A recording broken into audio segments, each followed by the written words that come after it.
Hey everybody, how's it going? It is Matt and it is Terrifying Tuesday. First and foremost, I hope each and every one of you are having a great morning, evening, dawn, day, or dusk, all that great stuff.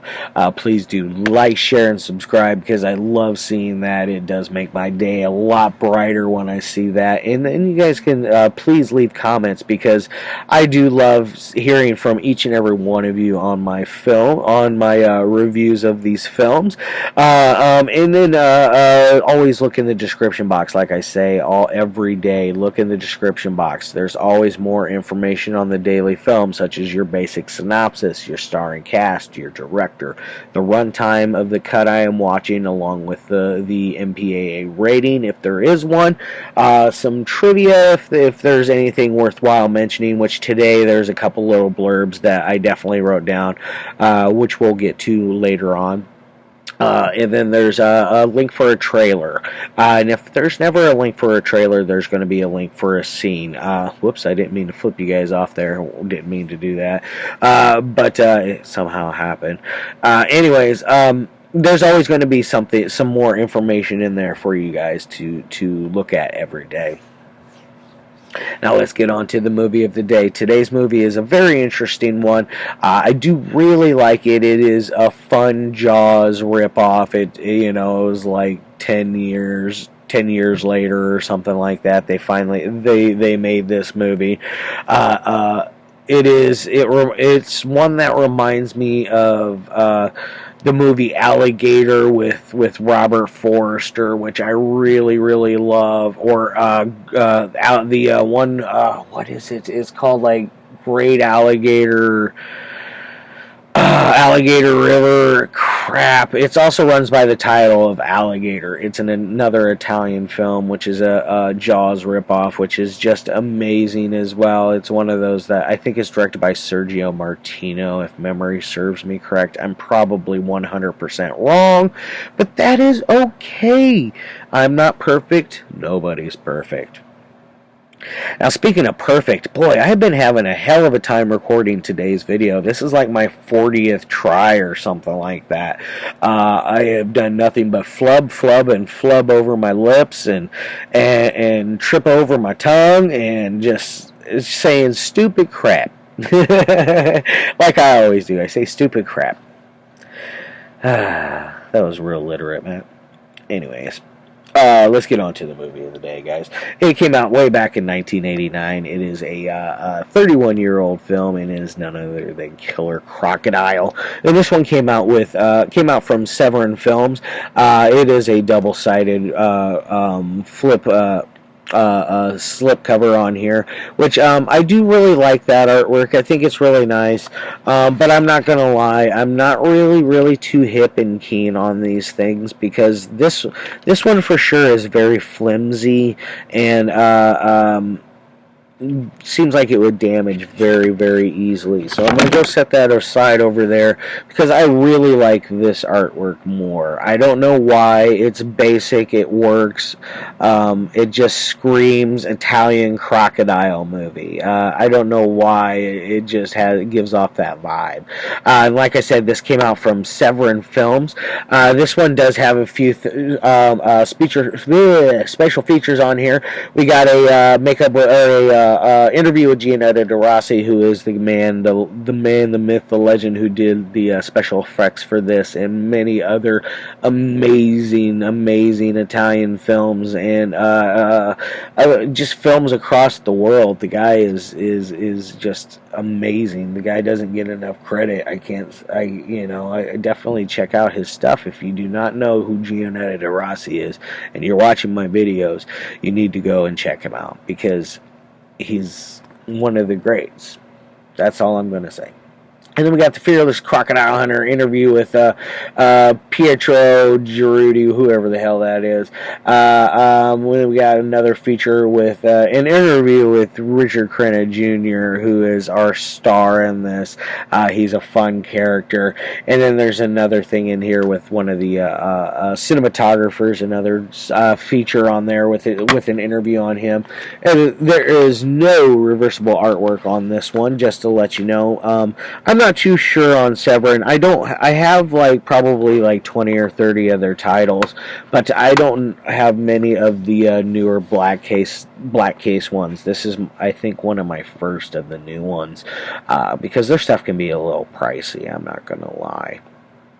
Nothing like Arrow or Scream Factory. Arrow is just, they're like Criterion. You got to wait till they're on sale. Now let's get on to this one. This one, like I said, I don't know if I said already. It came out in 1989. This one's running at an hour and 34 minutes. It is not rated, listed on here, but I believe by today's standards. If I were to give it a MPAA rating, it would be rated R. Definitely a soft R, because it doesn't really have swearing in it. There's not really anything that pushes the boundaries, other than there's some gore here and there. But this is a very, very marketable film. I feel like this is one of those that could play on television, and you could edit it a little bit and make it a television movie. I mean, just cut out some of the gore and a few little things here and there, but you could totally that shows how soft of an R this is. It's not really not like most of the Italian movies that I like to still watch. And like I said, this has Anthony Crenna, who is Richard Crenna Jr. Richard Crenna Jr. is his given name. His father, Richard Crenna Sr. You should know him from the Rambo films as Colonel Troutman, and amongst a ton of other stuff. The guy did a slew of films, legend in his own. And then we got Ann Douglas in here. We got Thomas More, Worhman Williams, Sherrie Rose, Julian Hampton, and Van Johnson. Another one that is a legend amongst the crowd. Van Johnson has did a lot of stuff as well. This is directed by none other than Larry Ludman, aka Fabricio de Anglias.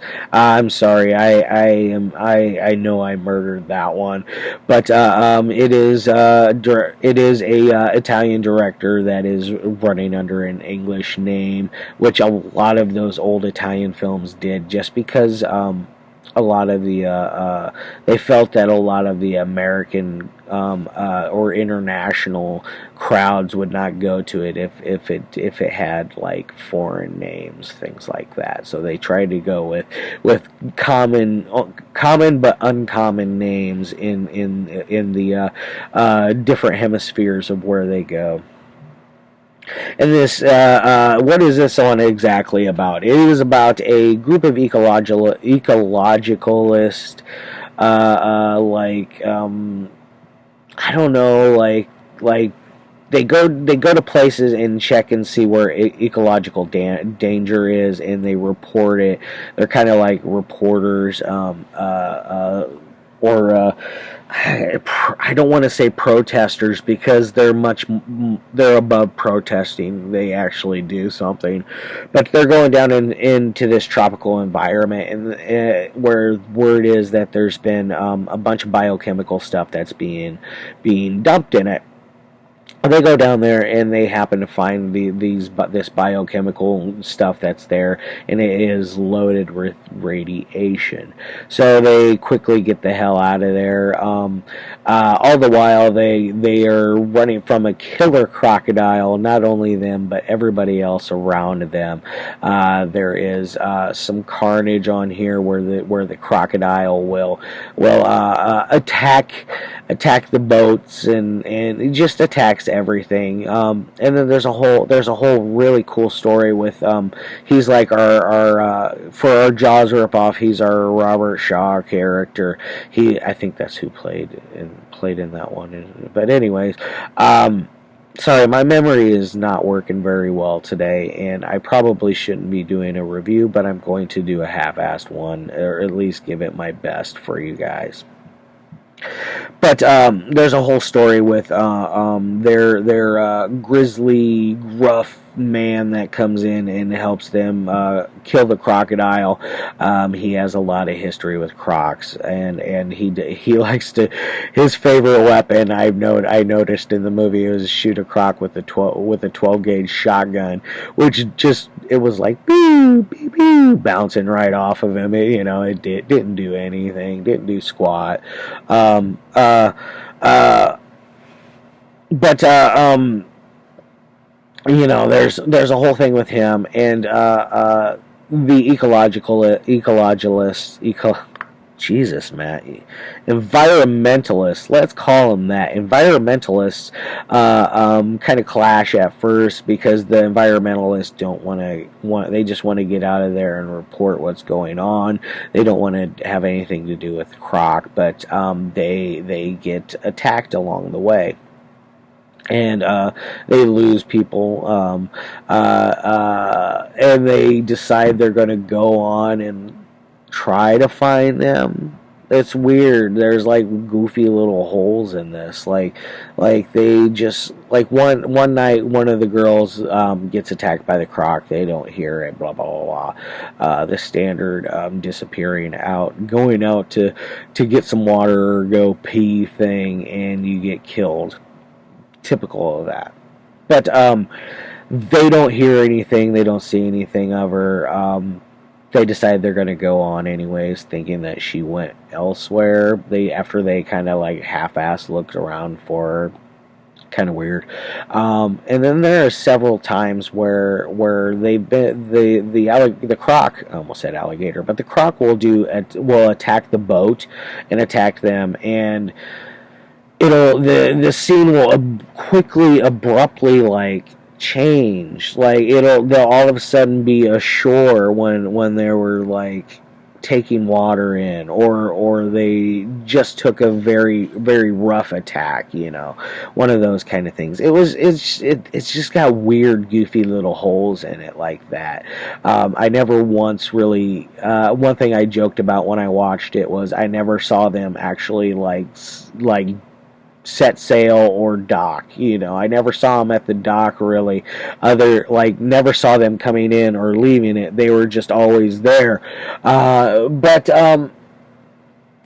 every time when it would show them when they were on land, they were in a quarry some kind of quarrel when it happened, and they all of a sudden are back to land.